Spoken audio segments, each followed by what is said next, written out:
Hey guys, tired of feeling stuck in your dating life and striking out in the dating game? You're not alone. Maybe you just need some good coaching. Welcome to Just Ask Her, the no BS podcast for real dating advice straight from a woman's point of view.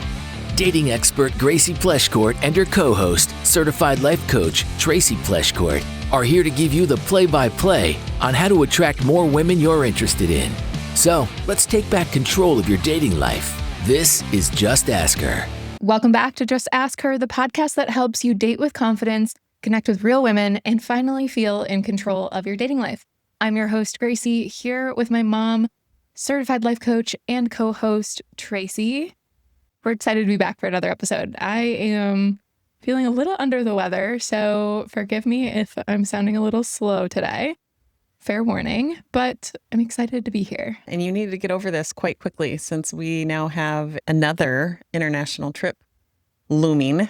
In 1 week, we will be on an airplane to Dublin, Ireland. Crazy. To participate in a mastermind that we just got invited to last week. Yeah, it's so crazy. I honestly feel like Ireland is one of those places that I've always had on my bucket list. I've never made intentional efforts to make it happen. When I was in Italy studying for college, I thought about it and then it just didn't make sense for the timing that I was there. And then this last time we went there was all the talk about the Vikings game being held there. That was just last weekend. Mm-hmm. And I was like, oh, we're already going to be there in September. We might as well take an extended trip, be there the entire month, and then go to Ireland at the end. I considered that for a week. Could we do that? Could we not do that? Inevitably, I don't think that I could leave Meatball for that long ever again. So I didn't really push it too hard, but yeah, just the world's kind of crazy. This is something that we both have really wanted to do for a long time. You are, what, now we've confirmed it's 80% Irish? 79%. 79% Irish. So whatever that makes me, I am also some percentage of Irish. I'm really excited. It's going to be so cool. So you're right. I do need to get over whatever this is so that we can enjoy it. So today we're recording 2 episodes so that we can make sure we stay on track with releasing 1 per week. Yeah. And I'm only saying that because we also put the poll that we had promised last week in the October 8th release. That'll be the week we're gone. Next week. Yes. And so I just wanted you all to know, we obviously don't know what those poll results are going to reveal, but I didn't want anybody to bank on any abrupt changes for reasons that we are pre-recording. And so if there are going to be changes, you're going to see those a couple weeks from now. It's fun. I like the more laxed style podcast. I also get people wanting us to get right to it. I can sometimes go down some rabbit holes before the episode gets started. So it'll be interesting to see what you guys want. We are for the people. We both look like Sporty Spice today with our baseball caps on. I have one client that is like an absolute Red Sox are their rivals. From Boston. I'm wearing the Yankees. So the Red Sox, and he's from Boston. And he is just like, every time I have Yankees hats, not because I like the Yankees, just because I like the hats. Like, I think these hats are super cute. And so I have a few of them in a few different colors. And he just reams me, like rakes me over the coals every time he sees a picture of me in it. Or if I show up to a coaching call in it, he's like, what are you doing? It's honestly disrespectful at this point. I shout out to you, you know who you are, but I just like the hats. I'll be a Twins fan forever, so I'm not on either side. But right. Yeah, and I'm just coming back from a pickleball match. I'm trying to play Friday mornings and until the weather turns, which is going to be soon. So then I'll be playing Thursday mornings inside. But it's so nice to play outside. Every Friday when I play outside in the morning for like 2 hours, it makes my day go by so fast. It's sure. like I blink and I'm like, how can it already be 7 o'clock at night? And it's because I got up super early and played for a couple hours. It just makes the whole day go in warp speed. I can't quite figure out why, but it does. That's every day of mine. Yeah. I think it's because it's such a juxtaposition from what I do the other 6 days a week. Let's jump into submission 1 from Chris. He says, this is a condensed version of a long story. We met through an organization where she is president and I am vice president. We have become close over the past few years with great chemistry and playful teasing. People often mistake us for a married couple, and we regularly say, I love you in a friendly way. However, we're both in relationships, and we ended up kissing. Afterwards, she seemed to take a step back and our communication slowed down. I reached out to make sure she was okay, and she said she was dealing with personal issues. When we do see each other, it's like nothing has changed and the flirtation continues. I sent a long text expressing my feelings for her, to which she replied with a similarly long response. I know she has a boyfriend and I don't want to complicate things, but I have strong feelings for her and I'm not sure how to approach the situation or even if it's worth pursuing. I'm confused. So you're both in relationships right now? Yeah. Oh, that's just your work husband or work wife, the person you spend your most time with at the office. But that's always jokes. It sounds like you guys took it maybe a little too far. Yeah. I mean, if they're in relationships, I think you would assume that these are committed relationships. Right. What was the concert? Yeah, the cold. Yeah, I thought the same thing. I completely. The VP and president. That's probably why. Because as soon as you said I'm vice president, I think she might have been the CEO and she was the HR director. I think they were married, and it doesn't sound like Chris and this woman. Regardless, if you're in a relationship, this is a huge no. You guys are the reason why people have trust issues. Although I will say, Chris, it does take courage to put this type of situation into a submission. I can see why you're uncomfortable.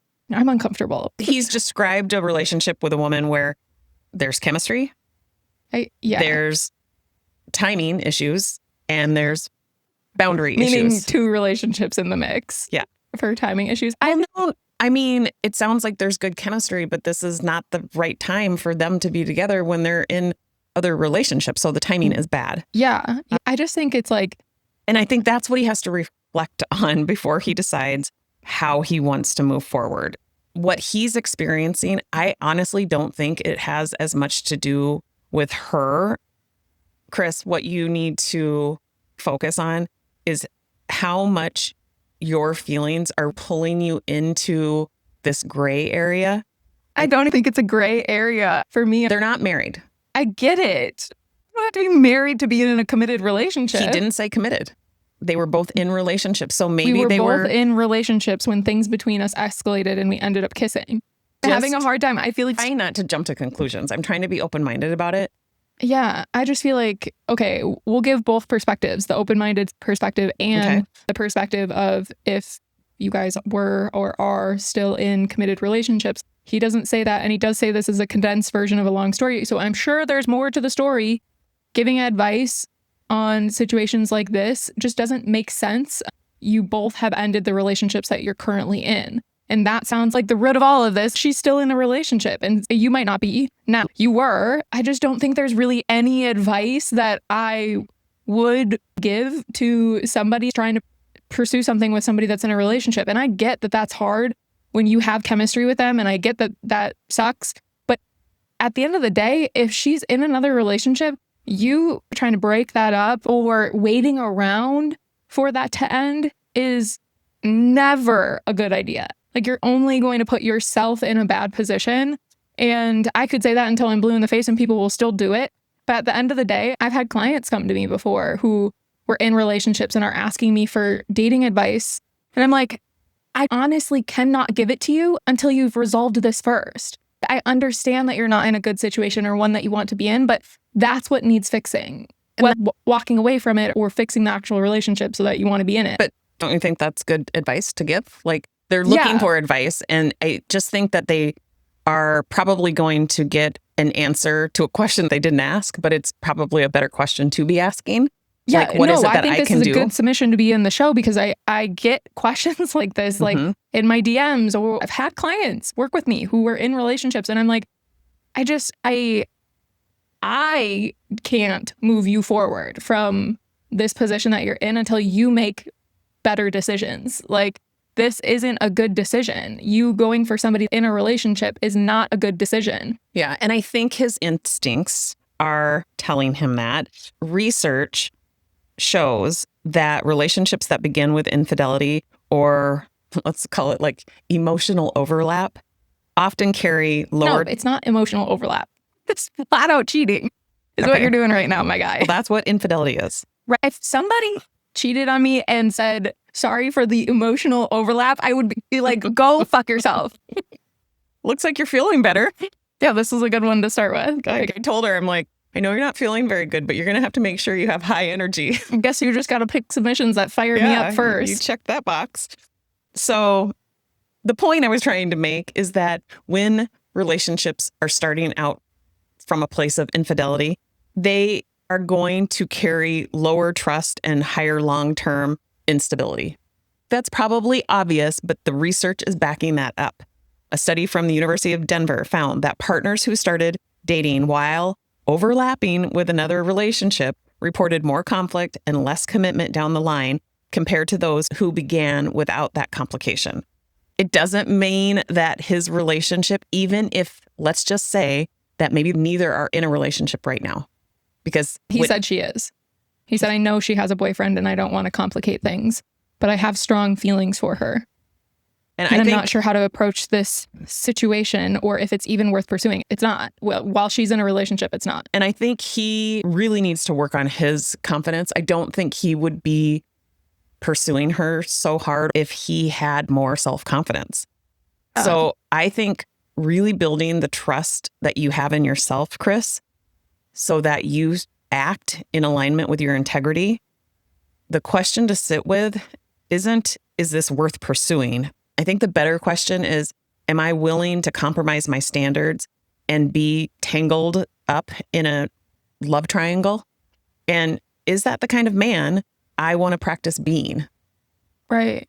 You don't want to be somebody's second option. And that's what you are right now because she's in the relationship with the other guy.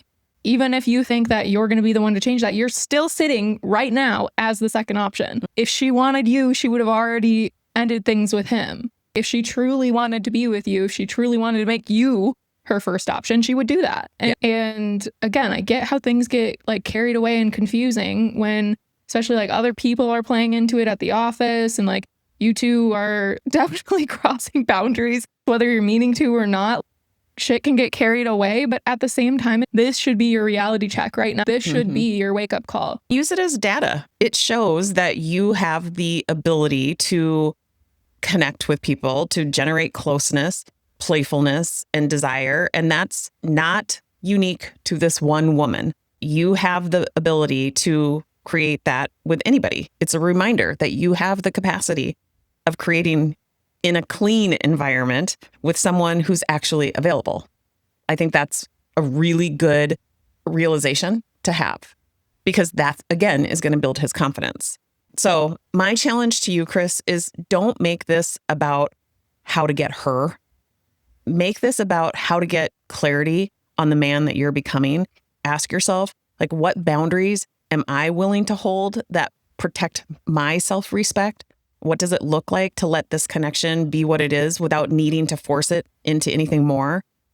I think the answers to those questions will tell you far more about your future than any sort of text that she's going to reply to. Make your own decisions. Do not hinge your next move on how she replies to this text. He didn't say what the text said. It said that he professed his love to her and she... Yeah, but he didn't...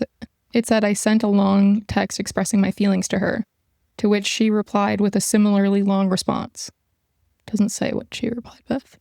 Best thing to do right now is like, she obviously knows how you feel if you've sent this long message to her. And if she's not willing to break off the relationship that she's in right now for you, then it's time to walk away.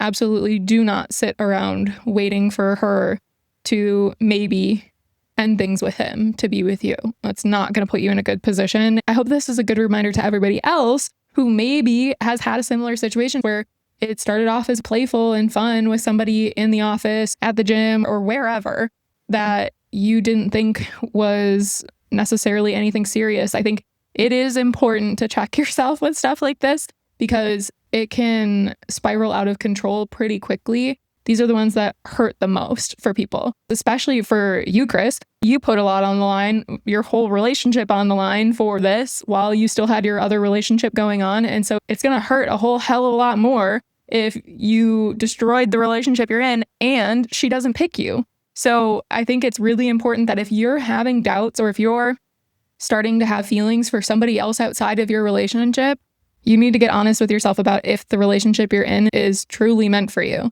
and if you should continue on with it, because usually those are signs that something's not aligning here and that it's probably time to consider walking away. And you'll be so much happier for it. If you're already thinking about other people, letting go of the relationship that is no longer serving you is step number one. And it is the most important step so that you actually can move on and fully express your feelings to people that you're interested in. Otherwise, it's just going to be one big mess. And you can end in situations like this where, I don't know if you're still in this relationship, but she obviously is. That's never a good situation to be sitting in. Right. It's finally here.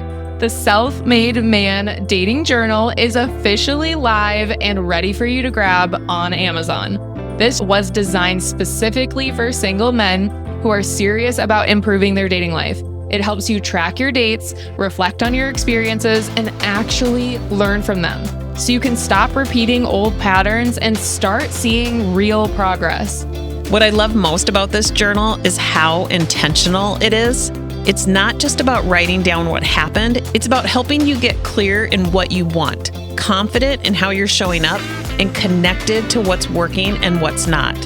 You'll find daily prompts, weekly reflection pages, and the date log. You'll record everything from how you felt before the date, what went well, what felt off, and what you do differently next time. That kind of self-awareness is what sets successful daters apart.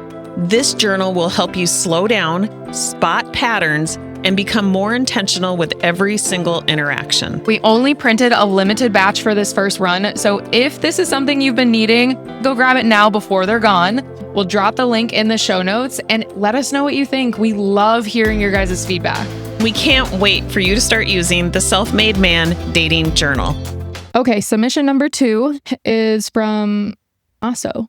It says, I struggle with having meaningful conversations with girls I'm attracted to. While I'm able to have a good conversation with most people, it is more difficult with attractive girls. I tend to make social mistakes and the conversation does not go well. I wonder, when a girl is interested in a guy, how much room does she give for social mistakes before losing interest? In my experience, I have 1-to-3 ratio of good to awkward interactions with my crushes, making it hard for me to ask them out. There are some girls I can easily talk to and be myself with, but they are usually highly sought after and in short supply in my community. I am torn between only pursuing these charismatic girls or giving other girls a chance. What do you think? Should I wait and see if girls are more forgiving than I think? I'm 24 and work as an office assistant at a small Christian college in Southern California. I enjoy watching old films, discussing philosophical and theological topics, and writing. Thank you for creating this podcast and showing compassion for men's dating struggles. I'm happy to answer any questions and appreciate your support. Gracie, would love to ask you, how do you pronounce theological and ideological? No, and theological. Yeah. My brain, sometimes I think I'm a little bit dyslexic because it took 10 minutes to words get are that so out. hard. Good Lord. Okay, we're going to edit that. Tommaso, thank you for sharing such a thoughtful submission. What I noticed right away in this submission is your willingness to be honest about both your strengths. Like you said, I'm able to have conversations with lots of different people, your intellectual curiosity, and obviously being considered attractive. Like, I think that's awesome that you have that kind of self-awareness and that you recognize the challenges that have come up specifically around women you're drawn to. I would say self-awareness is rare, but it's even more rare in somebody of your age, just being 24. It gives you a strong foundation to grow from. The difficulty you are describing isn't really about conversations. It's about the way your brain is interpreting attraction. When you sit across from somebody that you find attractive, your nervous system registers that as a high stakes scenario. And kicks on your fight or flight. Exactly. It makes you more self-conscious, leading to social mistakes. Research backs that. Studies show that men perform worse on tasks when observed by an attractive woman because their brain diverts resources towards impression management, meaning they're trying to impress you instead of staying present in what they're trying to focus on. In other words, Tommaso, nothing is wrong with you your body is reacting exactly the way it was designed to. So the work here is keeping yourself more calm, recognizing that your body is having a very natural response and telling yourself that versus I'm not capable of talking to attractive women. You are. It's just that your body is acting in a very natural, normal way. That's a much better thought to focus on. Your question about forgiveness, like whether or not women can forgive mistakes. I think this question is always really interesting because I have a lot of guys that tell me things like this. I think they have a little bit of a warped perception of how harsh women are being about the way that they speak to them or the way that they introduce themselves or those first impressions. There is a line for sure of what to do and what not to do when approaching women in terms of making her feel comfortable and making her feel uncomfortable. But I have clients that will say to me, how in the world am I supposed to approach somebody when they can sniff out when you're not confident? And I'm like, whoa, I didn't know we had these senses. What are you talking about? That makes zero sense. But I know from a fear-based place, your brain starts to rationalize that and make that almost feel like a true statement. Like women can just tell. They can just tell when you don't feel confident. Yes, there are cues. Like if you're really nervous, I guess a girl could tell. But also, I think anytime ever in the history of ever, a guy ever coming up to talk to me, the number one thought going through my mind is, how am I coming off? Girls care way more about the way they're perceived than you think. At least for me, anytime something like that happens, I'm always more concerned about what I'm doing and what I'm saying than analyzing your every move and like how confident you are or not. So yeah, what they're measuring has a lot more to do with authenticity than it does them measuring whether your approach is awkward. Research shows that small conversational blunders like pausing too long or stumbling over a word doesn't reduce likability when paired with warmth and confidence. We've said that so many times. I just think it's the confidence piece that trips guys up. They think if they aren't their 100% most confident when they go into these conversations, then women can tell that and it's immediate no. I also think that the definition of confidence gets mistaken. Confidence is just self-trust. Do you trust yourself enough to be able to feel anything? When you think of confidence in that way, you're going to give yourself a lot more credit for having it. Like right now, so many men think of it in more of an ego way. And it's actually, how much do you trust yourself? If you trust yourself to be okay if you stumble on a word, that shows a lot of authenticity. That shows confidence. You can make a comment about the fact that maybe you're nervous or whatever it is. I think what women tend to disengage from isn't awkwardness. It's when a man gets stuck in his head and starts abandoning the whole mission. He stops being curious. He stops being warm. He stops making eye contact. That's when things start to get awkward. So instead of asking, how many mistakes can I make before she loses interest? I think the better question is, how quickly can I recover and reground myself after a mistake? Mistakes happen. This is really where that emotional adulthood comes in. You don't outsource your worth to her reaction. You notice the awkward moment. Just not breathe. making it a problem. We even laugh at yourself. In everyday conversations with people in your life, not every conversation goes perfectly. You still mess up words sometimes. It's not a big deal. It's okay. You don't need to punish yourself for it. Just normalize it. It's fine. And if you don't make a big deal about it, most of the time she won't either. So you don't necessarily have to sidestep it and not acknowledge it. You can make a little self-aware comment like, I don't know if that was really a word. That can be a playful moment where you get her buy-in. And it shows your resilience. Yeah, totally.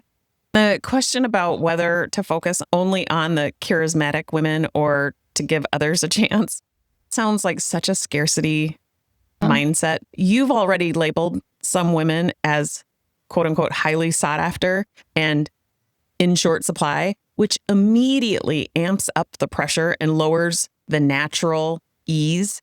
What if instead you experimented with dropping that narrative altogether? At age 24, your job isn't to perfectly calibrate which women to pursue. It's to practice being fully you in a wide range of interactions. That's how self-confidence is built, not by eliminating the mistakes, but proving to yourself that you can handle any emotional outcome. Yeah. We've had a lot of episodes where we talk about this topic, and it just proves how normal it is. It proves that you're not the only one who has that fear-based place. We all have it. It's more important that you're acknowledging it and normalizing it. But when you sit and spiral on, oh gosh, I'm making all these mistakes, and when is she going to stop taking me seriously, or when is she going to lose interest because of all my mistakes? That's anxiety-inducing thought that's never going to serve you. Right. And attraction is not a pass-fail test. Think of it as more of an experiment where every conversation is that rep that you're taking or the little flubs, whatever you want to call it. It's just data. And the more willing you are to fail forward, the faster you're going to desensitize that nervous system of yours. You won't feel so much pressure when you're talking to women, especially the women that you find attractive. And that ratio, that 1-to-3 ratio, that'll probably invert when you start having more reps, having more at-bats. You'll find that you'll become more grounded. You'll start to trust yourself more. The self-confidence is going to start to show. So I challenge you to really lean into conversations where you expect the awkwardness and measure success only by how quickly you can fumble your words and how quickly you recover. You can return to curiosity. So don't be measuring your success on, how well did you get through the conversation, in a perfect sort of way. Instead, how quickly are you recovering? That's the way to measure success. That's how you train both your brain and your heart to stay present when it matters. Hey there. If you're loving the Just Ask Her podcast, please take a quick second to rate us on Spotify or Apple Podcasts. It helps more awesome listeners like you find the show. And don't forget to spread the love by sharing this episode with all of your friends. All right, back to Just Ask Her. Okay, submission 3. I'm Steve, a 39-year-old ICU nurse. I met my most recent girlfriend, who is 27, at work a few years ago. We started dating for 8 months after she became single. At first, everything was great, and she even confessed that she had feelings for me when she was dating someone else. However, things have changed. When she started talking about having kids, she would bombard me with TikToks and IG Reels about children and rarely asked about my day or initiated plans to see each other. When I expressed my feelings, she would apologize and dial down the baby messages, only to pick them up again a week or two later. I also discovered that she had feelings for another person and had not told them about our relationship. After breaking up, I am now focusing on myself and enjoying life, but I'm still struggling with trust and moving on. Any advice would be appreciated. Thanks for the podcast. Cheers. I mean, as an ICU nurse, you live in that kind of high stakes environment that requires resilience and composure. The fact that you're turning that same self-awareness inward is a sign to me that you have the strength to move through this. Your struggle right now isn't really about whether women are trustworthy. It's about whether you can trust yourself. That's really what it comes down to. Research shows that trust in relationships is built less on the big gestures and more on those smaller moments, like the consistent acts of showing up with care and attention. So your former partner wasn't meeting you there. She wasn't asking you about your day, and she was very focused on what it was that she wanted. So the work for you now isn't about predicting who will or won't be your forever person. It's about strengthening your confidence that you'll notice the mismatch earlier and act in alignment with your values. Yeah, I think this is super common. A lot of people have felt this before, like getting into relationships after being in a relationship where somebody wasn't faithful. It makes sense why moving forward you would have your guard up a little bit. And I think that it's normal. That's just your brain's way of trying to keep you safe. And that's totally fine. But where it becomes an issue is what you're saying now, where it's kind of starting to take over your thoughts in dating. The way you see women as a whole, or women that you could potentially date as a whole. At the end of the day, I decided for myself when I started dating, if I decide to be in a relationship with somebody, I'm choosing to give them my full trust until or unless it's broken.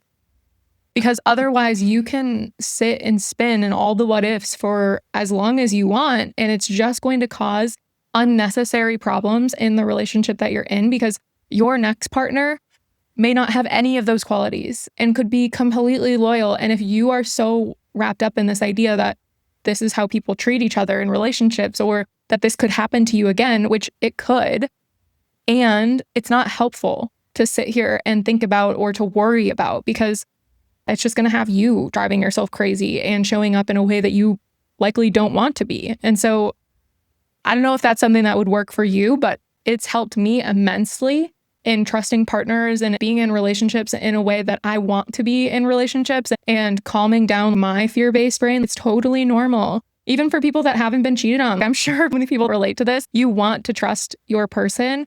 Sometimes that can be scary. You're being the most vulnerable that you'll ever be with anybody in your relationships. And it's normal to have these kinds of fears and thoughts.